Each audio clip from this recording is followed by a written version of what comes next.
Should you be spending time focusing on one specific genre of music when producing your own music? Or should you just go with the flow and create whatever it is that you want? Let's talk about that. Hey, what's up? This is Ill Factor from beatacademy.com. And I want to talk about in this video a question that I get asked often. And that is, should I just be specializing in one genre of music? Or do I just kind of do whatever, feels right and just go with that? And the answer to that is yes and no. I'm going to unpack that in a little bit. And what I mean by that is there is a level of importance of understanding and aligning your artist DNA, your sound, and who you are as an artist with a specific focus in mind.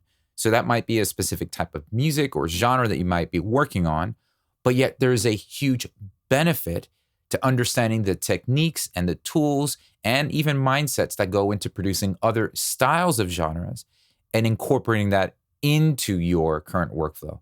So those are two different things. And I want to kind of dive into that and explain why it's going to be a big deal for you when it comes to producing your own music. Now, when I started making my own music at the very beginning, I just fell in love with electronic dance music. I loved drum and bass and jungle. And so at a very early age, that's what I started creating on the onset because that's what was immediately inspiring me to even want to create my own music. I wanted to create music, from artists that I heard like The Prodigy, The Crystal Method, The Chemical Brothers. And then I started getting into drum and bass artists. And I was like, wow, this is awesome. So at the earlier years, I started in that direction.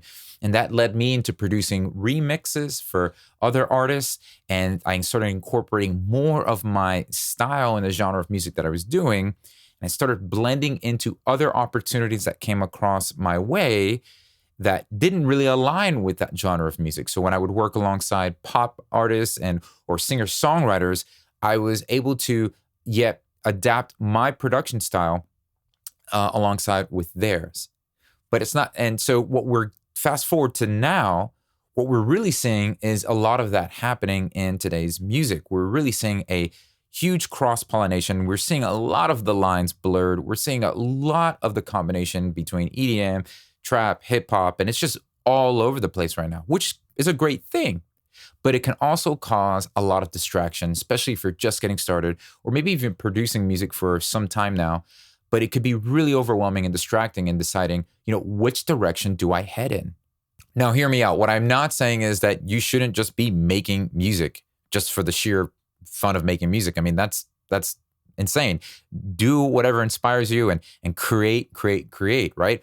Making music is a great way of expressing what words can't express. So that's not what I'm saying. But I think the heart behind the question that people are asking me is like, hey, I'm trying to find my artist sound. I'm trying to find, who I am, or I'm trying to really nail down the sound of my production style. Do I incorporate any other specific genres or do I focus in on one genre?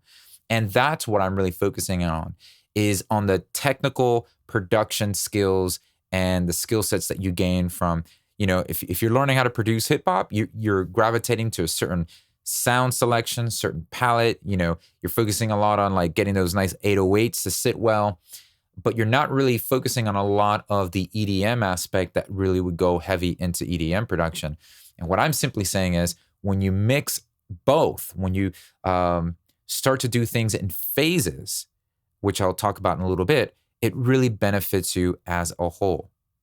So let me give you an example. Let's say you are a singer-songwriter and you're just getting familiar with the whole production process and producing your own music, and things are going really well, and you're really kind of going for that down-the-road pop sound, that radio pop sound. And, rather than just hitting pause on that and then going to learn how to, produce deep house and get really deep into that, that can be overwhelming, right? And so you don't want to just do a whole 180 and completely abandon, who you are as an artist in the sound and then move to something else. That's not what I'm talking about. I'm saying, what can you learn from, something as, let's say, producing house music or things like that? What can you glean from that? What benefits can you gain from those techniques that are involved in that style of production and incorporate them into your own workflow? How do you incorporate them into your own production? And I think that's what you're seeing a lot now today. You're seeing a lot of this Rick Rubin-esque with Run DMC. You're seeing a lot of this. Hey, I come from this world, but I'm taking what I've learned from this world into this world, and we're seeing some really creative things happen. You're seeing a lot of that with the music that's being created now. But how it benefits you as a songwriter, artist, musician, music producer, how it benefits you is that it gives you this newfound tool, a set of tools that allow you to be inspired and really allow you to take your current production workflow to a whole new level. You can incorporate new things into your pop productions or vice versa. No matter what genre of music or style that you're making, you're really able now to just take these new set of tools and add them to your tool belt and start incorporating new inspiring ways to be creative when it comes to making your own music. And I think that is a huge win. I think that's the benefit of not just narrowing down and focusing on one genre of music.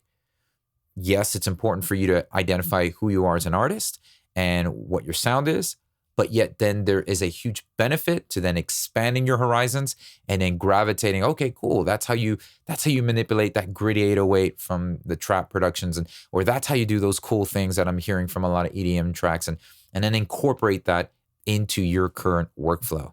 So there was huge benefit in my beginning career path of understanding the ins and outs of producing electronic dance music and then incorporating those production skills into my pop productions.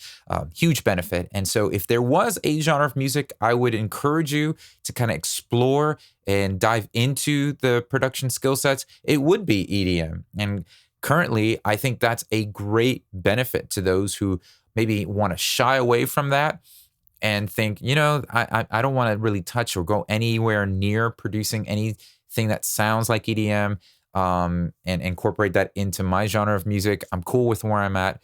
I would want to challenge you and even encourage you to kind of explore some of the production skill sets that go into the EDM genre of music and incorporate them into your genre. So I want to help you with that and also help level up your skill set by letting you know that I'm going to be opening up my Producing EDM course for new enrollment very soon. So if you'd like to get notifications about that and be the first to know when the EDM course is open, then you want to go ahead and visit beatacademy.com/EDM. And for those of you who are watching, it's like, well, I already produce EDM. What's the point? Am I going to just get nothing from this? On the contrary, there's a lot of the fundamental principles that we cover into producing EDM, and we actually go deep diving into some subgenres of EDM styles and genres in this course as well. And so this has been a great course, even for those who have been producing EDM or are aspiring to continue to grow in their skill set of producing electronic dance music. So many members have gone through this course and have really benefited from it. So I would also challenge and encourage you to check this out and be first to know when this course is going to be open for enrollment. Remember, visit beatacademy.com/EDM for more information.